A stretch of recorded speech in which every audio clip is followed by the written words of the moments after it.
death, taxes, and failure.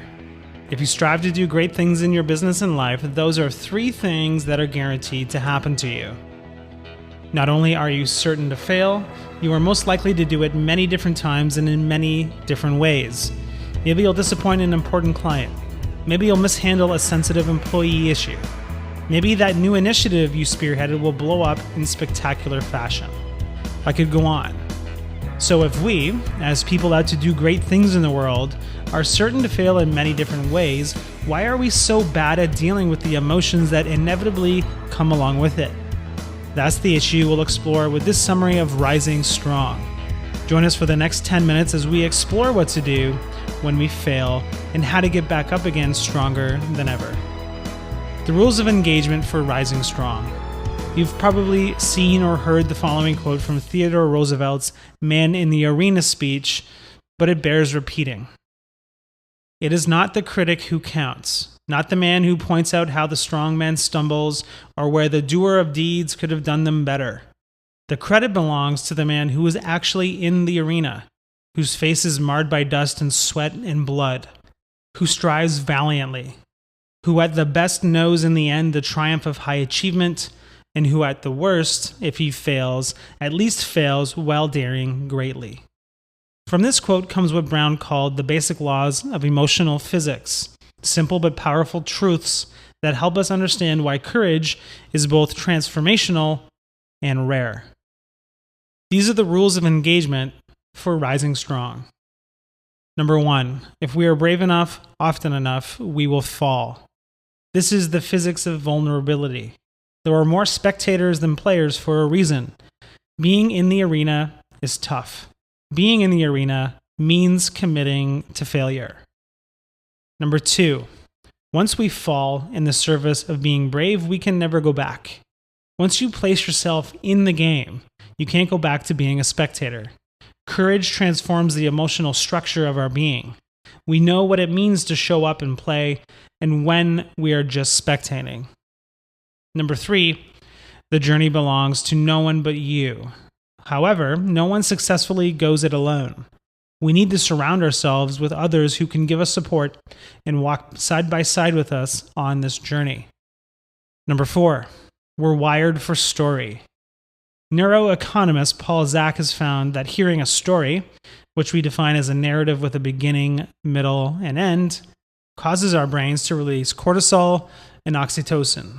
These are the chemicals that trigger our abilities as humans to connect, empathize, and make meaning. More on stories later. Number 5, creativity embeds knowledge so that it can become practice. The Asaro tribe of Indonesia and Papua New Guinea have an incredible saying. Knowledge is only a rumor until it lives in the muscle. What they are saying is that we truly learn when we use our knowledge through an act of creativity and put it into action. Number 6, rising strong is the same process whether you're navigating personal or professional struggles. Your emotions show up in your personal and business life, and you can't deal with them fully in one area of your life and ignore them in the other. Number 7, comparative suffering is a function of fear and scarcity. Failing leads to self-doubt and self-trust and even our worthiness. In those moments, we often compare our struggles to those of other people in other situations. That is a natural part of the process, and having compassion and empathy towards yourself in those moments is critical. Number 8, you can't engineer an emotional, vulnerable, and courageous process into an easy one-size-fits-all formula. When we are dealing with messy emotions like we are when we fall down, the outcome can take minutes or years. Number 9, courage is contagious. Your experience will profoundly affect the people around you, whether you are aware of it or not. Courage begets more courage, both in yourself and in others. And number 10, rising strong is a spiritual practice. As Brown points out, getting back up does not require religion or doctrine, but it is a spiritual practice in the sense that we are all connected to one another by a power greater than all of us. The problem: gold plating grit.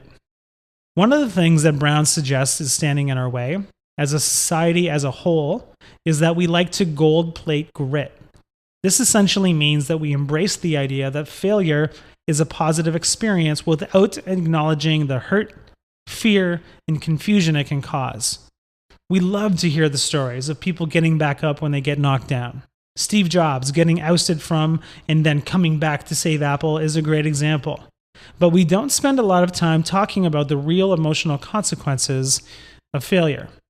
Steve Jobs and every other person in the history of mankind who has failed had to work through tough emotions like desperation, shame, and panic.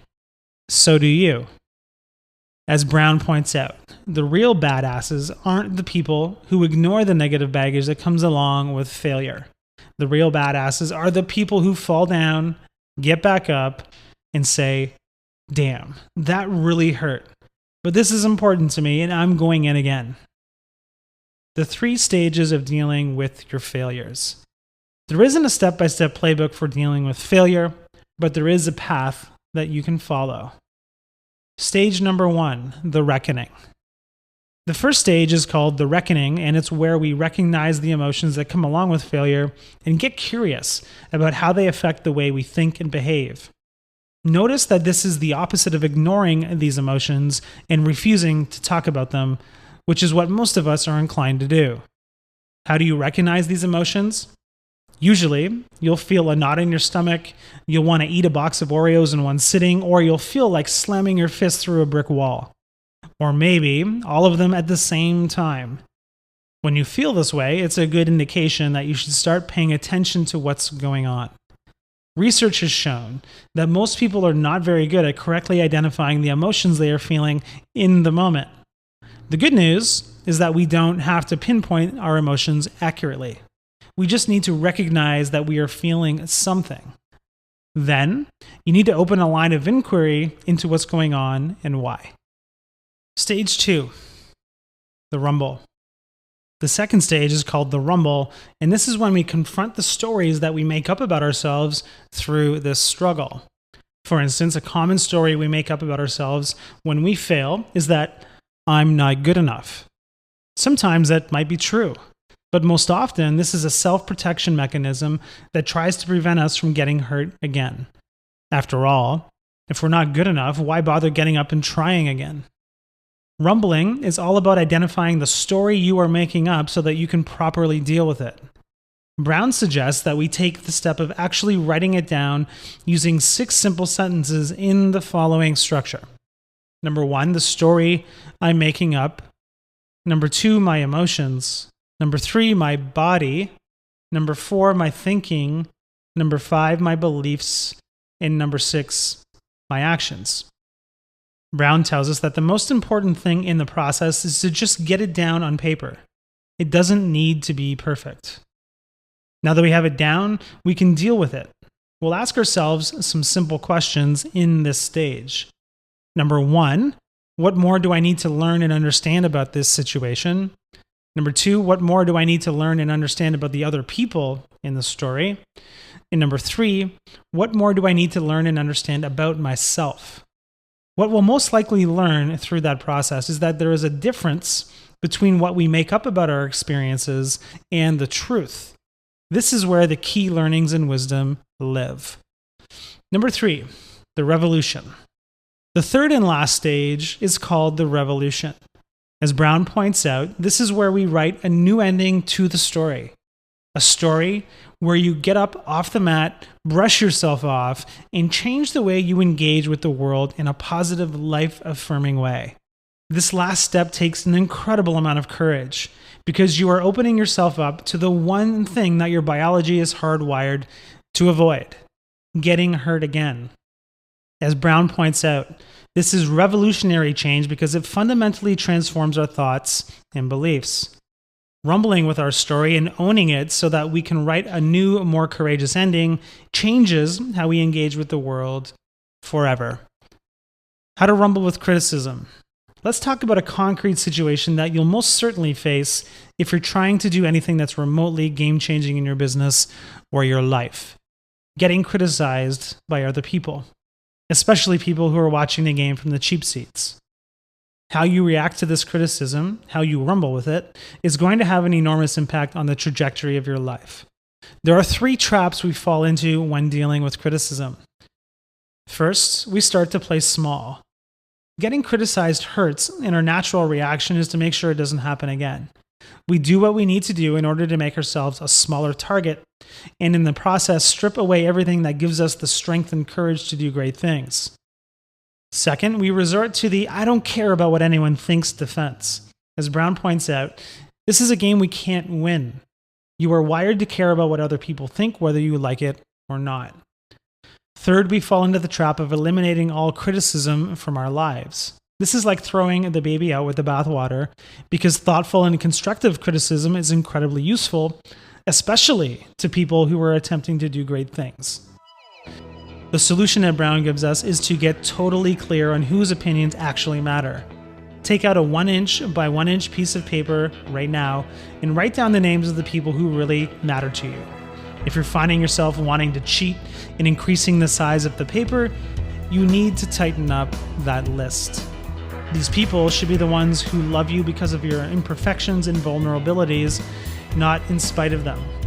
These are the people who will be there for you when you fail, and did I mention that it's certain you will? Confirm that it totally sucks that you failed, and then gently remind you that you are one brave badass who is about to get back into the ring. And that is the greatest gift you could ever give yourself.